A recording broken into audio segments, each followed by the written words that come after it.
ராஜ விருந்துக்கு இணையான ஒரு விருந்தை அவனுடைய வீட்டில் நடந்து கொண்டிருந்தது. அந்த விருந்தால் அவனுடைய இருதயமும் களித்திருந்தது. அவன் மிகவும் வெறித்தும் இருந்தான்.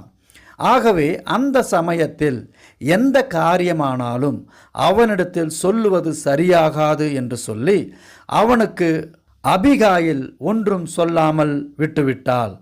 மறுநாள் காலையில் நாபால் குடித்து வெறித்து மயக்கம் தெளிந்த பிறகு அபிகாயில் தாவீதுக்கு அவள் செய்து கொடுத்த விதவிதமான உணவு வகைகளையும் அவனோடு பேசிய பேச்சு வார்த்தைகளையும் நாபாலிடம் சொன்னாள். அதை கேட்ட மாத்திரத்தில் அவன் கல்லை போல மலைத்து போனான். நான் இத்தனை வீம்பாக தாவீதின் ஊழியர்களுக்கு முன்பாக பேசினேன். என் மனைவியோ எனக்கு மாண்பை தேடித்தராமல் விருந்தும் மருந்தும் தந்து துதிபாடி வந்தாளே